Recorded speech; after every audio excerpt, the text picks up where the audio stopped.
Damos comienzo a las conferencias de esta primera actividad del diplomado, el Seminario de Dirección Escolar de Excelencia.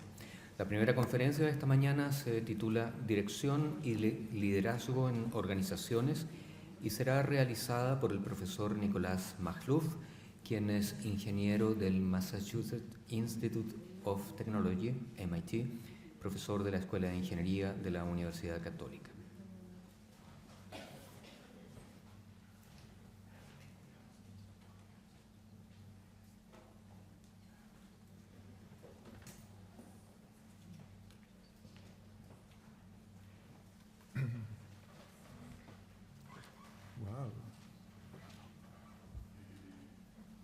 Señor decano, gusto de saludarlo. Muy buenos días a todos ustedes. Y muchas gracias por invitarme a compartir algunas reflexiones sobre liderazgo educativo. Gracias dobles en realidad.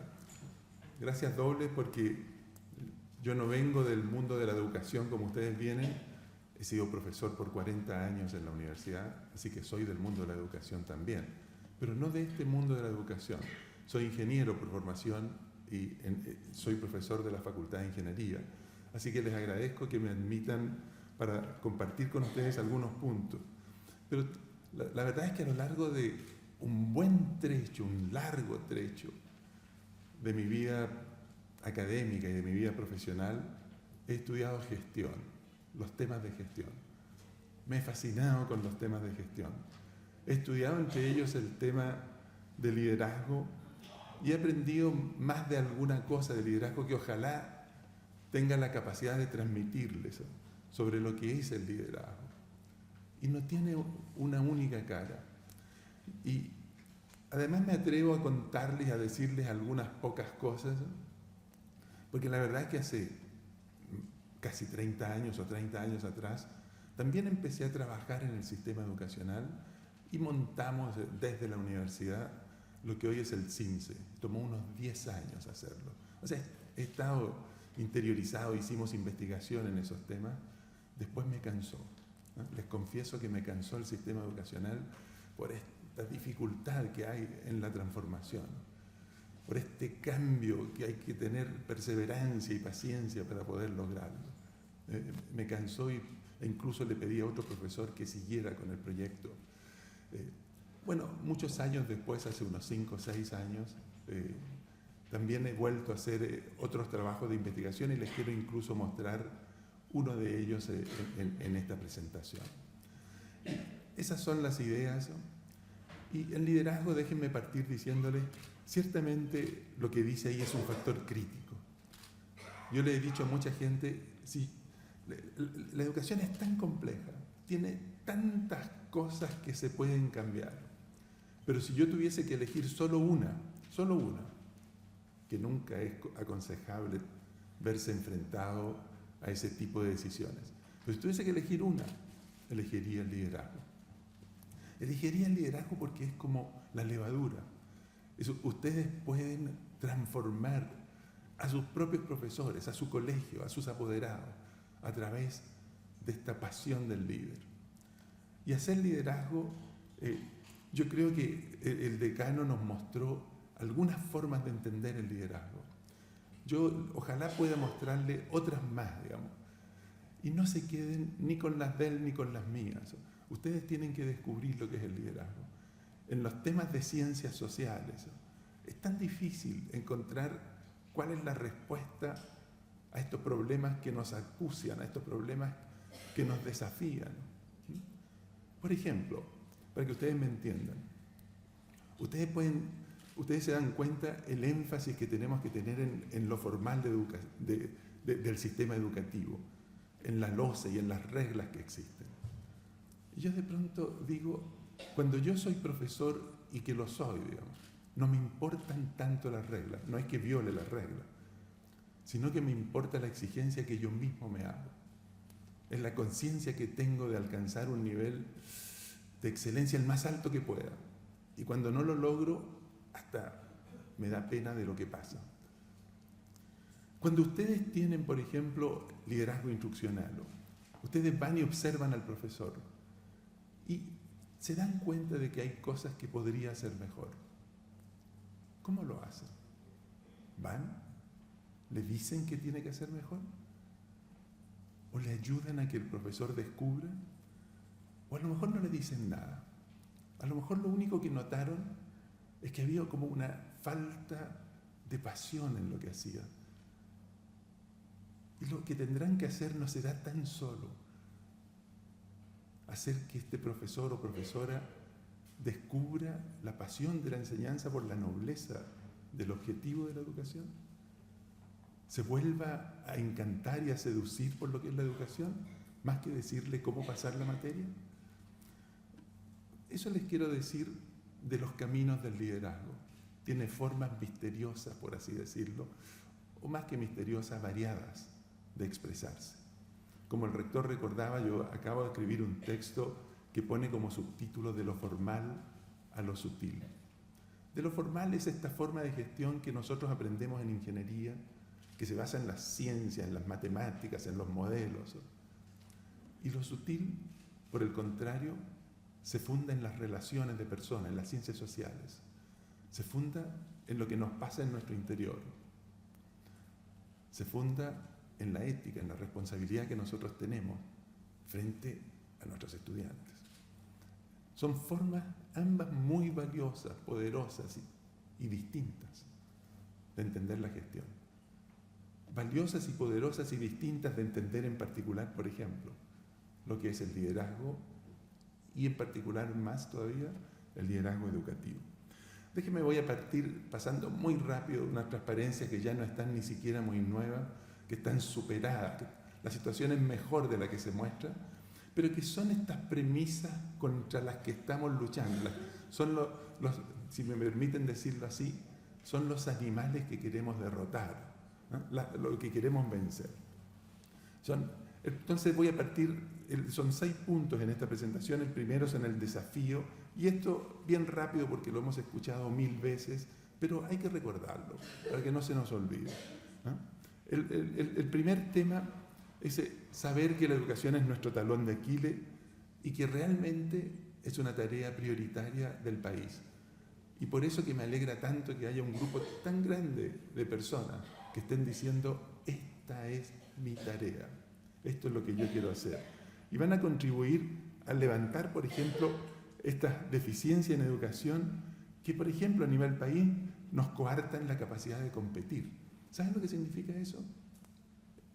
Entre comillas, que somos más pobres de lo que debiéramos ser como país. No obstante todo nuestro progreso, podemos ser mejores. Y ahí están los típicos rankings de estamos 110 entre 134 países en educación primaria. Tal vez hemos mejorado mucho eso, pero 107 en matemáticas, 64 en investigación y desarrollo. Y dice, y cuando la educación es deficiente, se empobrece la sociedad. La creatividad no florece, la calidad y la excelencia no son palabras del lenguaje, la responsabilidad personal se resiente, uno no se siente responsable. Fíjense, manejarse por reglas que nos imponen hacen que nosotros cumplamos las reglas y no cumplamos con el objetivo que tiene la educación o cualquier organización. No es eso. Nosotros debemos descubrir lo que se llama a veces el espíritu de la ley, no la letra de la ley. Se resiente la responsabilidad personal. La formación integral de la persona en valor, en disciplina, en compromiso se debilita. Cuando esta educación es deficiente, hay costos sociales ocultos que uno no se nota. La movilidad social, esta distribución del ingreso que nos pena, que llevamos 20, 30, a lo mejor más años tratando de mejorar. Ha mejorado el ingreso medio del país. No ha mejorado la distribución del ingreso. Enorme tarea pendiente. La principal contribución, hay bastante consenso en todos los especialistas. Mejoremos la educación. La educación abre las puertas. Y está ocurriendo en el país, ¿no? Está ocurriendo de que una enorme cantidad de nuestros jóvenes están ingresando a las universidades, entre otras cosas.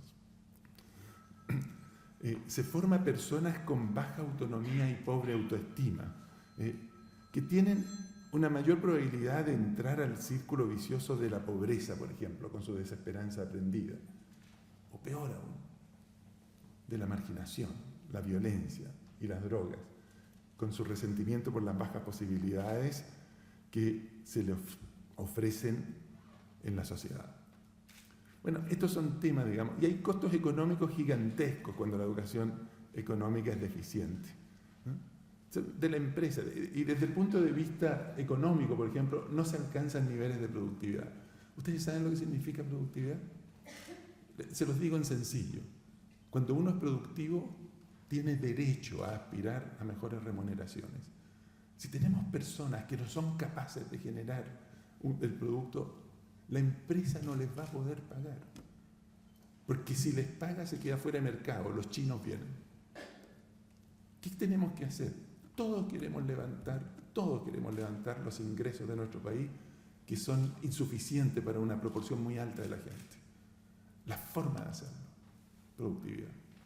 La forma de conseguir productividad, educación.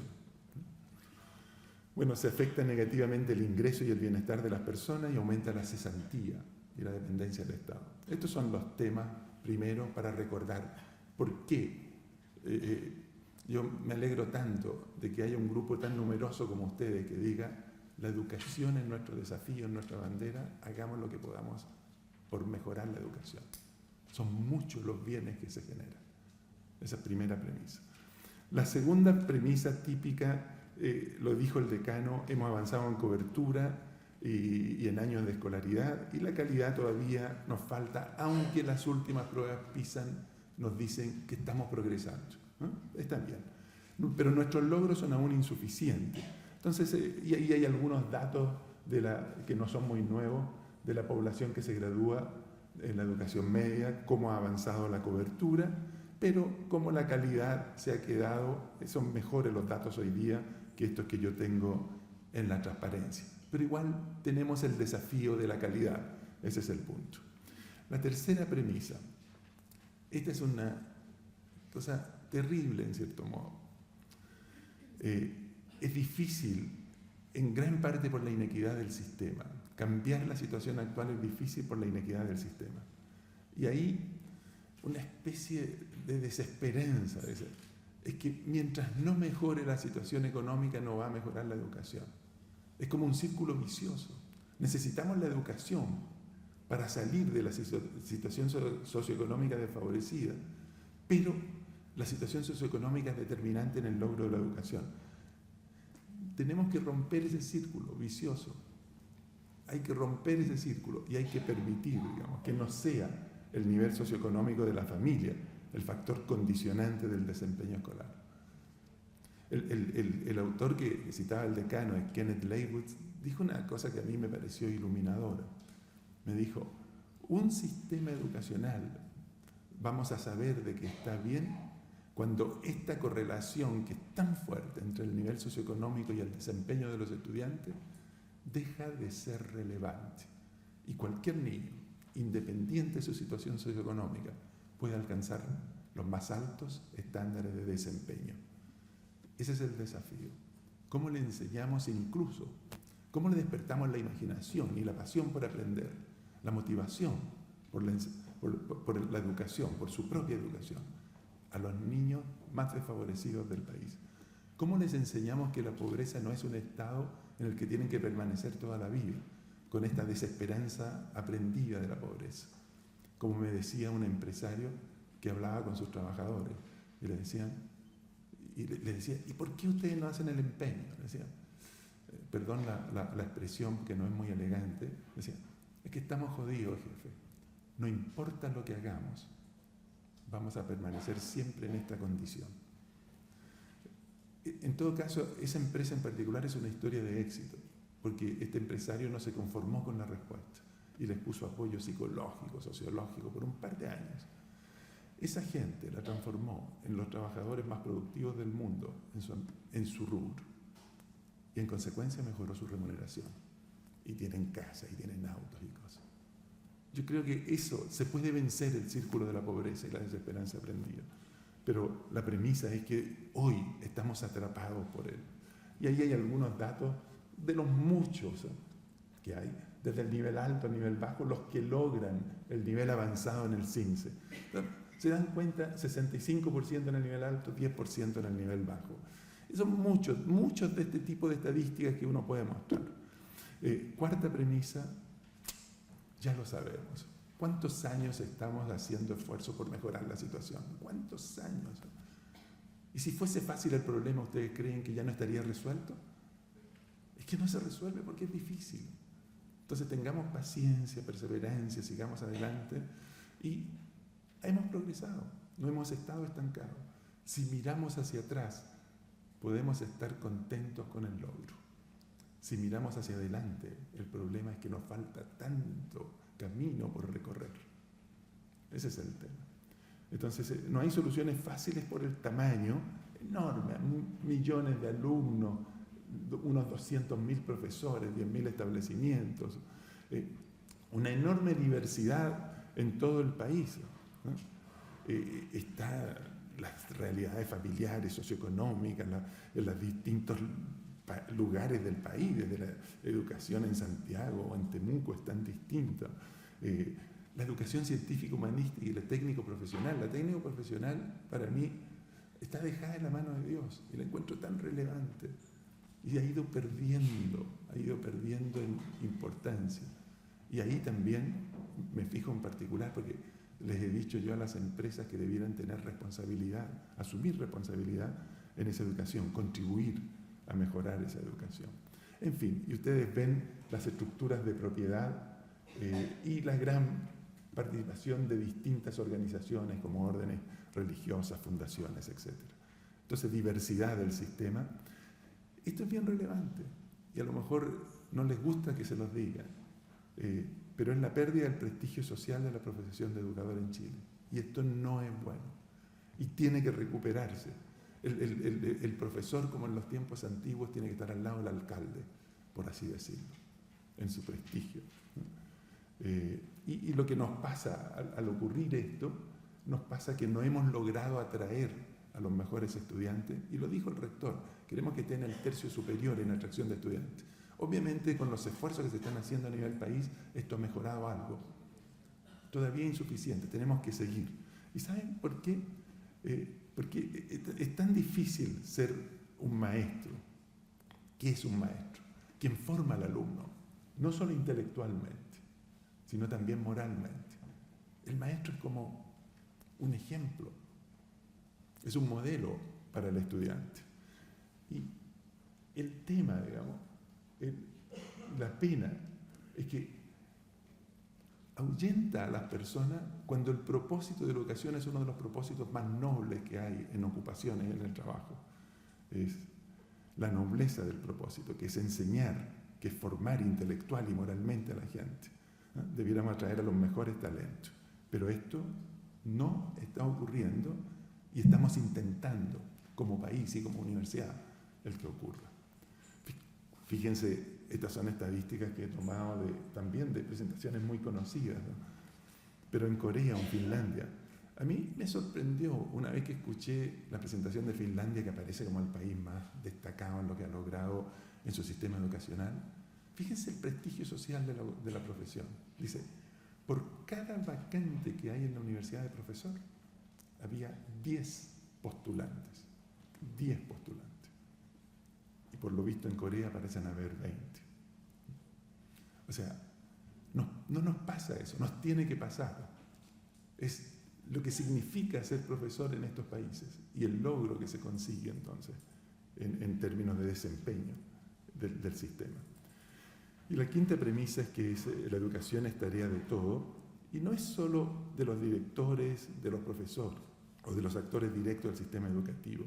Está la familia, está la escuela, la universidad, la empresa, el Estado, todos. La lucha contra la pobreza, yo les diría, se da en la sala de clase y todos tienen que contribuir a que ahí se gane esa lucha.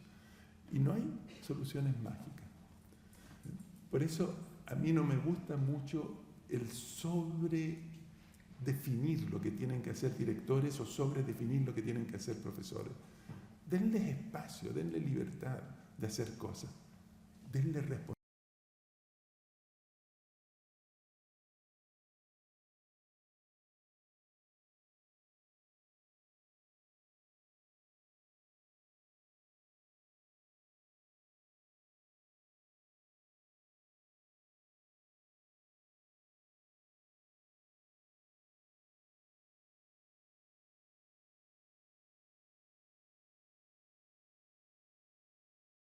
responsabilidad y responder, incluso con su cargo, si es que no lo hacen bien. Pero denle el espacio de inventar y de crear, y no solo de seguir reglas. Por eso pongo ahí, la clave es crear dinámicas de cambio positivas, círculos virtuosos. Círculos virtuosos es que ustedes tengan la posibilidad, con unas pocas reglas, ustedes tengan la posibilidad de inventar la forma en que quieren enseñar. Si es usando tecnologías de información,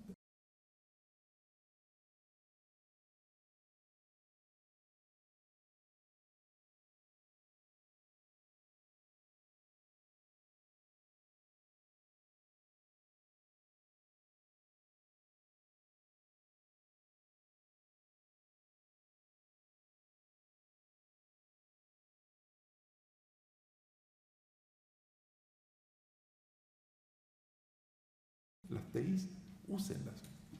Son tan buenas y ayudan. Y si alguien quiere enseñar con tiza y pizarrón, también úsenla. En los dos casos, creen la pasión por aprender en el estudiante. En los dos casos. No importa la metodología. Yo a veces digo, lo que tenemos que tener es un repertorio de metodologías. Y de pronto vamos a usar con unos niños algunas formas de este repertorio y de pronto otras. Por eso digo que la sobreestandarización de la educación, desde mi punto de vista, no ayuda. Tenemos que darle esta libertad a los colegios y a los profesores al interior de la sala de clase. Pero libertad con responsabilidad, con hacerse cargo de lo que pasa con cada uno de sus niños. Y ahí no me importa dar la libertad. Obama, yes we can. Yo creo que la vulnerabilidad y la pobreza se pueden superar si mejoramos nuestro desempeño en la educación. Ok, ese era a modo de motivar un poco el tema, y hacia una mejor educación yo escribí un libro con un alumno, quien era alumno en su época, Maximiliano, que ustedes lo van a tener en la tarde a Maximiliano, y se llama Hacia una mejor gestión de los colegios y la influencia de la cultura del liderazgo en realidad. Y decíamos que mejorar la educación no es tarea fácil porque influyen muchas variables y algunas tienen que ver con lo controlable por el sistema, variables controlables, y otras son la realidad del país, las no controlables por el sistema. Y lo que les decía antes es la desesperanza, que es el impacto de lo socioeconómico. Las variables que más se asocian con el resultado de la educación se refieren al nivel socioeconómico de la familia del alumno. ¿Podemos romper eso? Esa era la pregunta que nos hacíamos. Y la pregunta es si desde el interior de las variables que nosotros manejamos podemos vencer este condicionante socioeconómico. Entonces, claro, lo que se maneja es el liderazgo del director, la calidad del profesor, por eso que se busca atraer los mejores y darles la mejor formación a los profesores. Y ahí está el típico gráfico que se ha manoseado mucho del impacto que hace un profesor bueno y un profesor menos que bueno. El cambio sustantivo que produce en el desempeño del alumno entre los 8 y los 11 años. 53 puntos porcentuales, dice, de entre un profesor bueno, el impacto del profesor. Ahora, el planteamiento que yo tomo no va por ahí, es que la gestión escolar puede hacer una gran contribución. Ese es el planteamiento. Y cuando uno habla de gestión, son muchísimos los temas. Es cuestión de pensar cómo entiende la gestión en el Ministerio de Educación o cómo lo entiende un director, por ejemplo. O cómo lo entienden los administradores, los administrativos del colegio o las municipalidades. Bueno, el foco en el trabajo es relación director-profesor. Y el planteamiento es que esto puede hacer una gran diferencia. ¿Será verdad? Entonces planteamos 3 objetivos, que es, primero, cuando uno plantea una investigación, dice, bueno, yo tengo que explicitar de qué voy a hablar. Entonces voy a seleccionar las variables para caracterizar esta relación director-profesor. Eso es lo que llamamos gestión sutil. Caracterizar las variables, elegir el modelo. El segundo es tomar escuelas que les va bien, tomar escuelas que les va mal y ver si tienen diferencia en estas variables, que no son todas. No está lo financiero, por ejemplo, o no están las condicionantes que le pone el ministerio. Son solo la relación del director y el profesor. ¿Hay diferencias en esas variables entre las que tienen alto rendimiento y las que tienen bajo en términos relativos. Ese es el segundo punto. Y el tercero, ¿cuánto? ¿Cuánto es esta diferencia? Medir la contribución. ¿Cuánto? Descontar lo socioeconómico y medir la contribución. Esos son los tres objetivos. Y se los muestro solo bien rápido. En la cultura escolar dijimos, uno tiene que empezar a elegir y empezar a formular lo que se llama un modelo. Es decir, ¿qué es? ¿Dónde está esta relación director-profesor? ¿De qué hablamos cuando hablamos de la relación director-profesor? Hablamos de tres grandes temas, dice.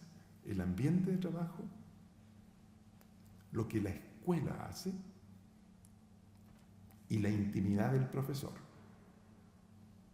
Veamos qué dice. El ambiente de trabajo es liderazgo, clima, confianza. Ese es ambiente de trabajo. Liderazgo del director, clima escolar, confianza en las relaciones interpersonales. Ambiente, liderazgo, clima. Lo que la escuela hace es reconocimiento, participación. ¿Se fijan cómo voy explicitando el modelo de a poco? Es decir, esto es lo que hablamos de relación. Y se dan cuenta que incluso en este tema es tan difícil, nos metemos en el verdadero pantano intelectual, de tratar de entender cuáles son las variables que hay detrás de estos temas. Un verdadero pantano intelectual. Y nuestra intimidad, ¿cómo se mide? ¿En qué se refleja? En compromiso, en motivación,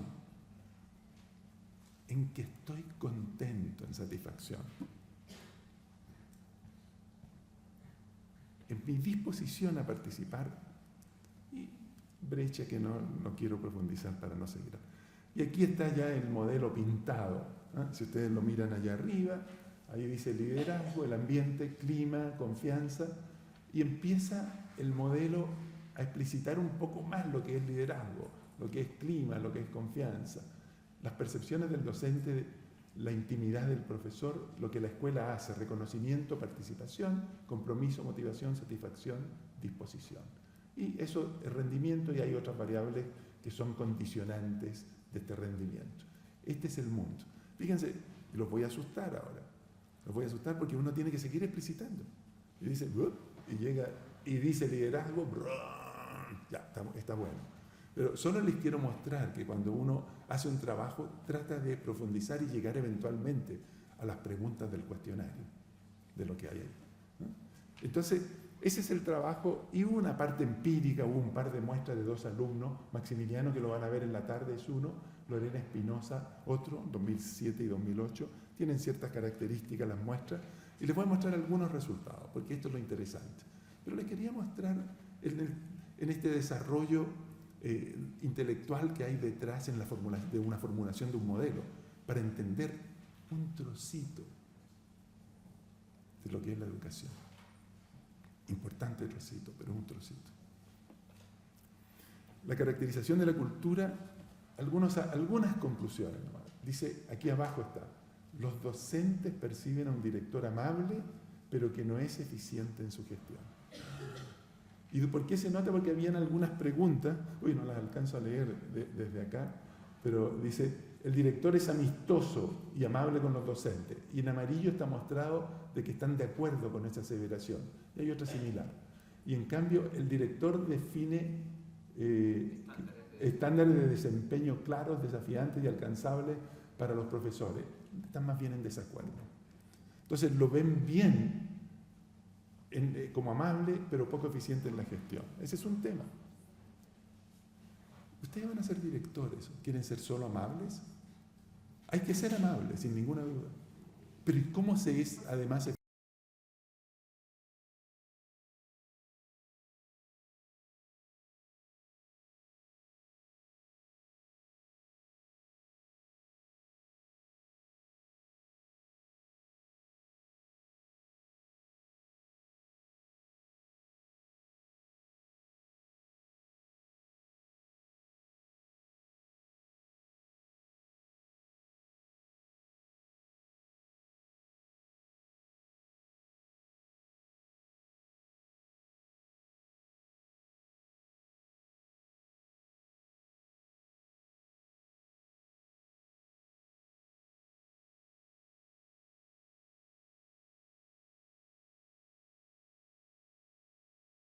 eficiente. Fíjense, es interesante. En confianza hay una cuestión notable desde el punto de vista, bueno, nosotros hicimos estas investigaciones en la empresa y este es el punto notable, competencia, dice, afectiva. Ustedes miden la competencia del profesor.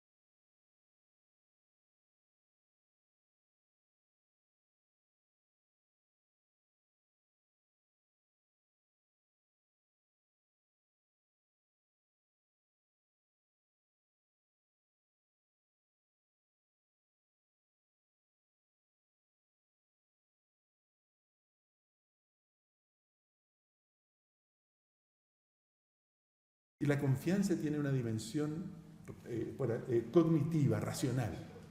¿No? Yo confío en ti porque he visto cómo haces tu trabajo, lo has hecho bien. ¿No? He visto que cumples con lo que te comprometes. ¿No?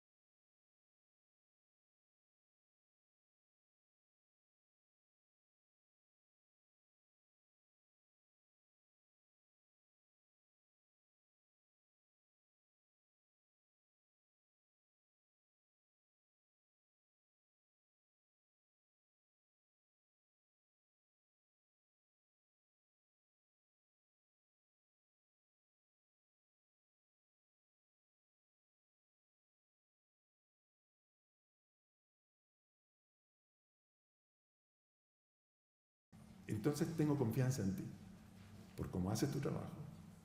O tengo confianza en ti porque he visto cómo te comportas como benevolente, tratas bien a la gente. Son dos dimensiones de la confianza. Lo notable es que en el mundo escolar la competencia se confunde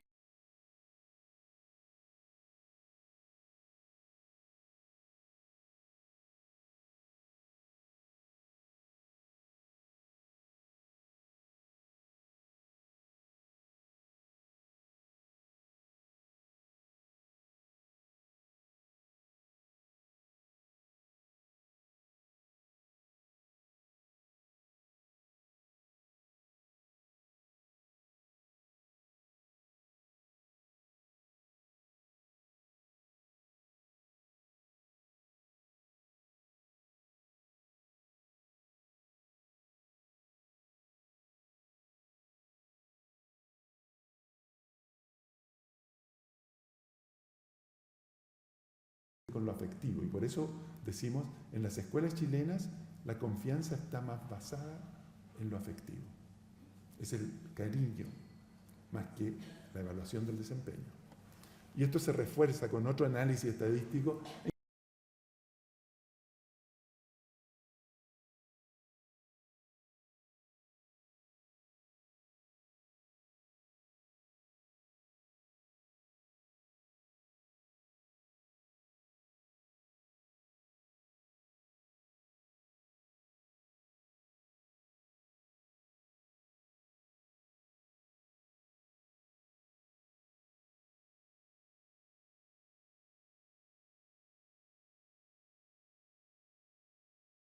Que de nuevo es solo ver cómo benevolencia, comunicación, integridad se confunden con la competencia, son una sola dimensión.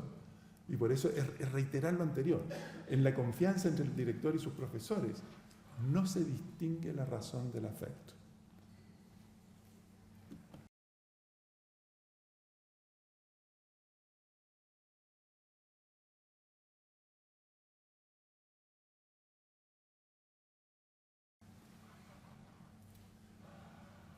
en reconocimiento. Esta es la que a mí me da más pena de todas.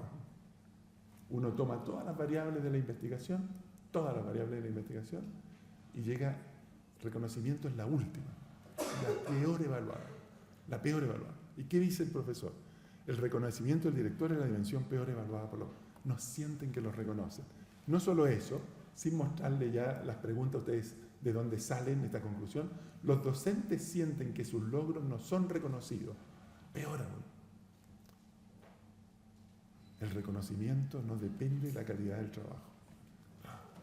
Es que no pueden funcionar las organizaciones así. Ustedes quieren ser directores y no reconocer, no saber cuándo las cosas están bien y cuándo no están bien. La intimidad del profesor. Esto sale bien. La misma lista donde estaba reconocimiento al fondo, miren en los primeros lugares. ¿Qué aparece? Motivación, disposición a participar, no puedo leer, satisfacción y compromiso. Entonces dicen, los docentes muestran actitudes positivas hacia la labor y manifiestan una clara vocación por la enseñanza. Bien, eso está bien. Lo que pasa en nuestro interior está bien.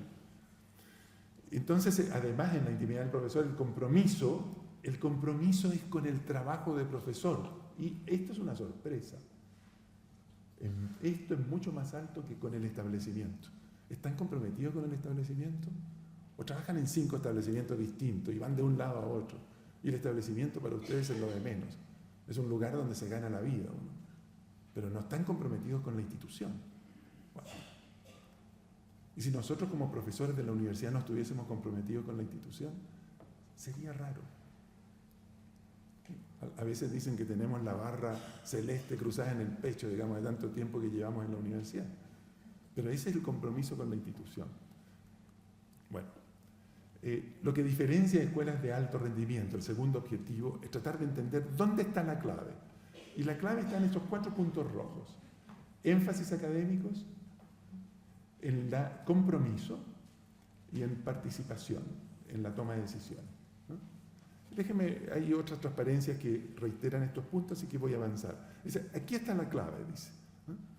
Y aquí se mide, y esencialmente lo que se mide, estos son análisis relativamente sencillos desde el punto de vista estadístico, pero lo que se mide es que, primero, no obstante que tratamos de eliminar, en las muestras estas están eliminadas los colegios particulares privados y están eliminados los que en el CIMSE son tipo D, están los B y C. Los grandes, el gran número de colegios del medio. No obstante, hay grandes diferencias socioeconómicas entre ellos también. Tenemos que descontarlo. ¿Y qué llegamos a la conclusión? Que lo socioeconómico es relevante. Y lo hicimos con un método estadístico. Pero la gestión del establecimiento también hace una contribución que es positiva y que es significativa. Conclusión, la gestión importa. Lo hicimos con un método que se llama versión agregada. Repetimos el trabajo. Con otro método que se llama versión desagregada, las mismas conclusiones. Lo socioeconómico es relevante. ¿Qué es lo socioeconómico? Educación de la madre, expectativas, digamos, que tienen con respecto al aprendizaje de los niños. Pero la gestión también es importante. ¿Qué es lo más importante? Énfasis académico, el clima que ustedes logran crear en el colegio. De eso estamos hablando. En suma, la gestión importa. La variable más relevante es la creación de un clima que enfatice lo académico. Esto, por favor, leámoslo, mastiquémoslo, porque si yo tuviese que darles algunas recomendaciones, aquí empiezan a haber algunas. No son las únicas que uno puede dar, pero las que salen de esta investigación son estas. Dice, creación de un clima que enfatice lo académico. El proyecto educativo de excelencia con altos estándares de desempeño. Es que lo notable de estas recomendaciones es que no tienen nada de revolucionario y que yo creo que se conocen de hace 100 años, pero salen. Dicen, esto es lo que hace la diferencia. La convicción de que todos los niños pueden aprender. Las expectativas crean realidades. Y obviamente si ustedes tienen baja expectativa, está archi mostrado como eso no conduce a nada.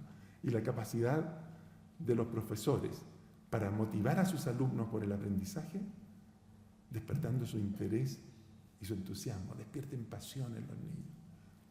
Que ellos tomen el control de su propio aprendizaje y mantener un ambiente de disciplina y orden en la sala de clase.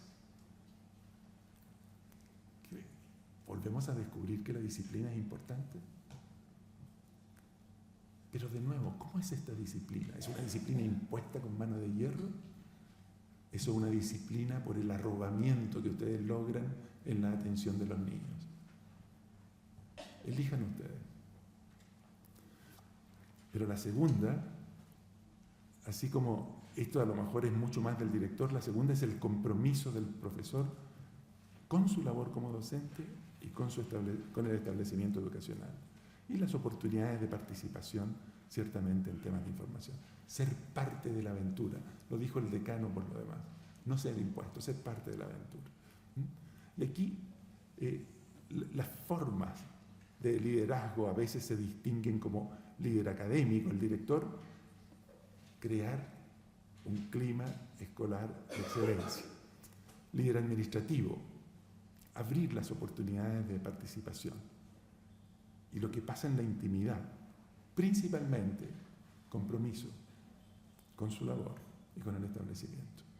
Conseguir, eso es lo que se llama líder transformacional, conseguir de los profesores este compromiso con lo que tiene que ocurrir en el colegio. Voy a las reflexiones finales.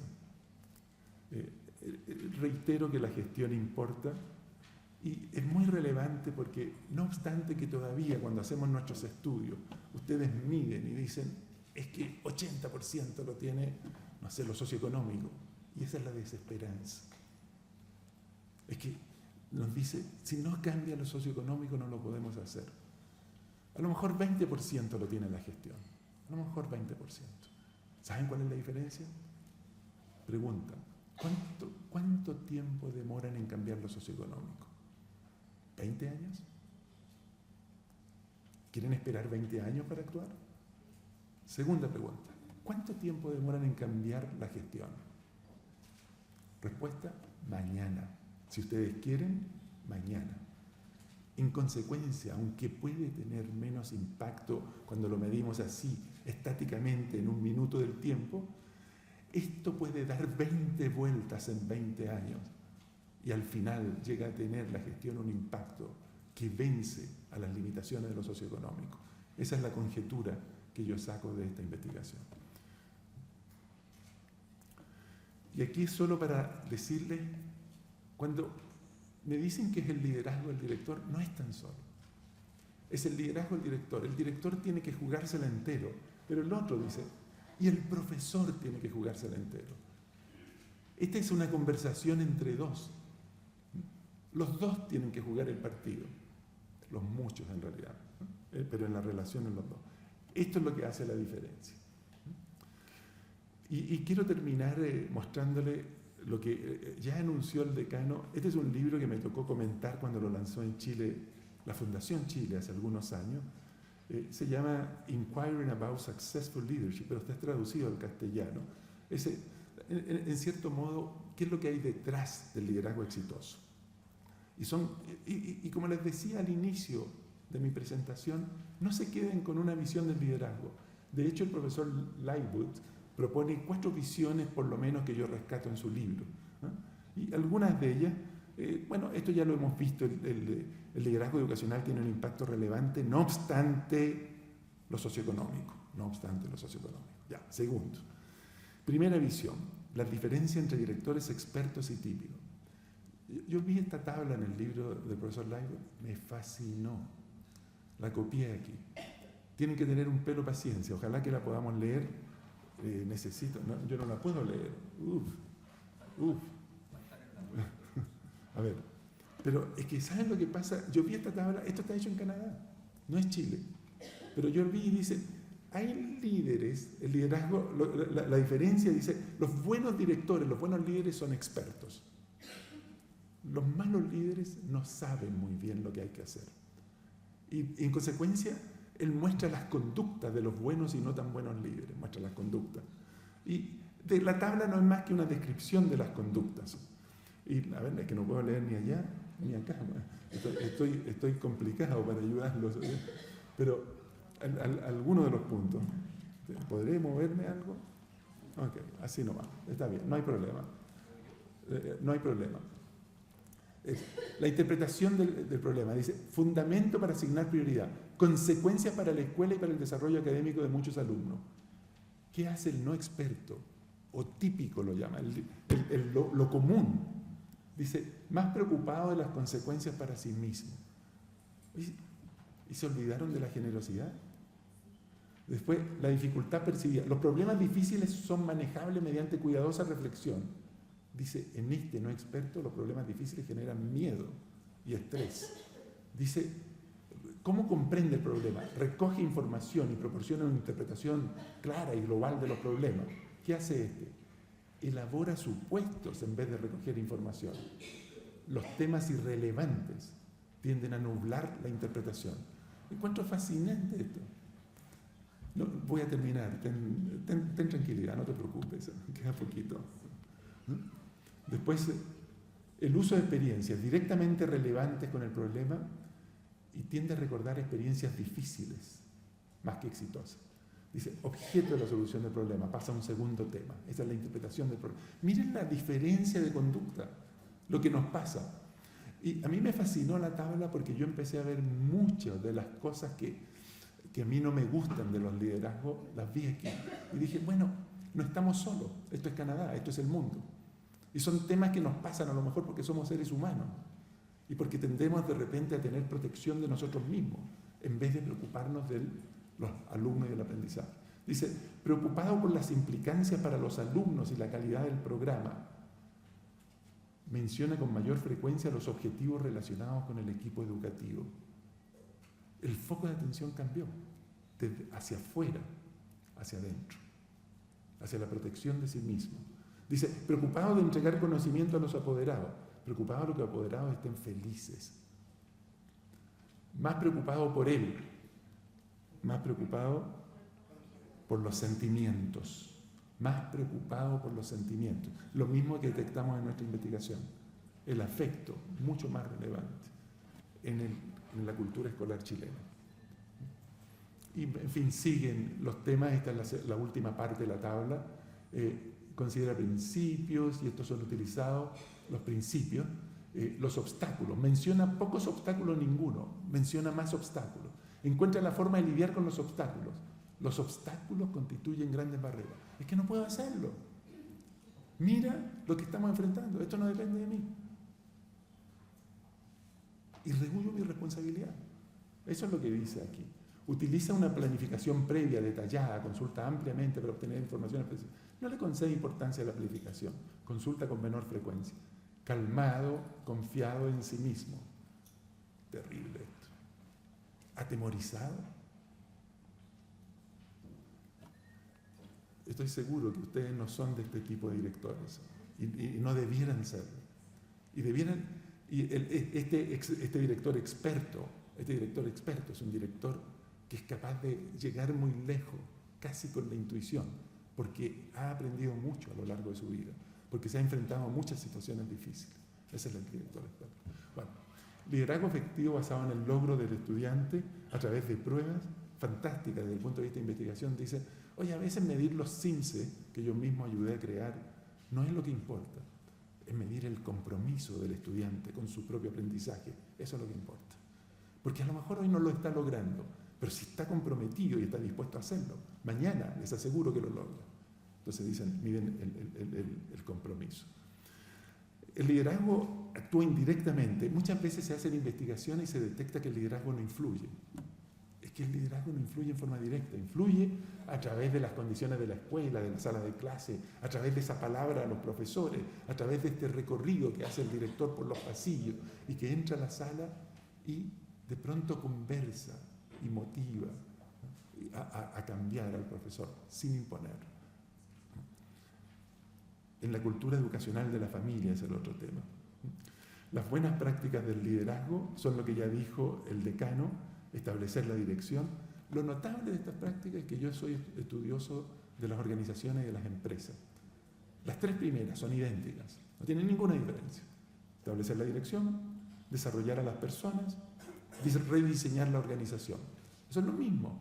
Podríamos ver lo que significa, son lo mismo. Esto es distinto. Y el decano dijo, y esta es la más importante en el mundo de la educación, que es lo que significa qué significa gestionar un programa instruccional. La tercera visión es el concepto de liderazgo distribuido. Es fascinante. Es como en la poesía de Gabriela Mistral, y todas íbamos a ser reinas. Aquí dice, y todos vamos a ser líderes. Los líderes no son solo el director, son los profesores, son los administrativos, son todo. Es mucho mejor hacer que el liderazgo florezca como en un jardín. Que todos asuman la responsabilidad de lo que tienen que hacer. Que cada profesor sea líder en su sala de clase y que tenga ese espacio de libertad para crear y para inventar con sus alumnos. Ese es el liderazgo distribuido. Entonces, lo que dice aquí el profesor Lightwood dice, no es buena la visión del líder como jefe máximo y que solo se encuentra en la cúspide de la organización. No es buena esa visión. Esta me encanta a mí porque me he dedicado al mundo de lo sutil, liderazgo emocional. Ese cultivarlo, como dice, el clima emocional del colegio. Dice que es que a lo mejor lo único que tienen que hacer no es lo que les decía al inicio de la charla, no es enseñarle al profesor a cómo pasar la materia en su clase, si es que no lo supiese o si es que pudiese mejorarse, que siempre se puede. No es hacer eso. Es crear un ambiente de trabajo tan positivo que uno llegue en la mañana al colegio y diga, qué suerte tengo de estar aquí. O como decía un profesor de la universidad, yo hago lo que me gusta, me encanta lo que hago y hasta me pagan por lo que hago. ¿Se fijan? Ese es el cambio en la lógica de lo que significa un clima emocional positivo. Y este último punto, que para Chile es brutal, yo lo leía y no lo podía creer, digamos, en el libro de Lightwood, dice, los líderes exitosos de escuelas que atienden a una población diversa establecen condiciones que apoyan el logro de los estudiantes junto con equidad y justicia. Esto es particularmente relevante bajo condiciones diferentes, de diferencias socioeconómicas, culturales e intelectuales. De hecho, fíjense el resultado. Se ha encontrado, y esta es la responsabilidad de ustedes, que el efecto del liderazgo es mucho más pronunciado en escuelas que atienden a una población vulnerable desde el punto de vista socioeconómico. Ahí importan más los buenos directores. En las pintanas de este país importan más los buenos directores. Ahí importan. ¿Cuál es la desgracia? Segundo párrafo. Desgracia. Pero también ocurre que las personas más calificadas para ejercer el liderazgo evitan prestar su servicio en dicho contexto. Decanos, los alumnos de esta universidad van a estos contextos. Evitan, es difícil. Yo me sentiría complicadísimo. No puedo criticar a nadie porque lo encuentra, y sin embargo ahí necesitamos los mejores liderazgos. La atención de alumnos vulnerables hace más relevante el rol del líder porque propone un currículum coherente, promueve un sentido de comunidad. Y este es el punto también fascinante. Es que, ¿saben lo que hace el director? No le enseña a los profesores y a los alumnos. ¿Saben lo que hace? Le enseña a las familias. Eso es lo que hace. Les enseña a cómo deben tratar y cómo deben estimular a sus propios hijos. Y les enseña, en el último punto, la última línea dice, hace esfuerzo, por ejemplo, para integrar los programas sociales que existen en este país.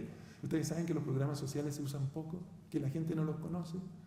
¿Y acaso la escuela no puede ser un lugar donde se promueven esos programas sociales y se le ayuda a la gente a recibir el tipo de apoyo que tienen definido, incluso aprobado por ley en el Estado? Este concepto del colegio yendo más allá que la pura instrucción es también, en mi opinión, una responsabilidad de los líderes. Lo encuentro fascinante como tema y encuentro que puede ser una forma que a lo mejor no pensamos en ella, que también ayuda a salir de la pobreza. Yo creo que lo dejamos hasta aquí. Muchísimas gracias. Muy bien.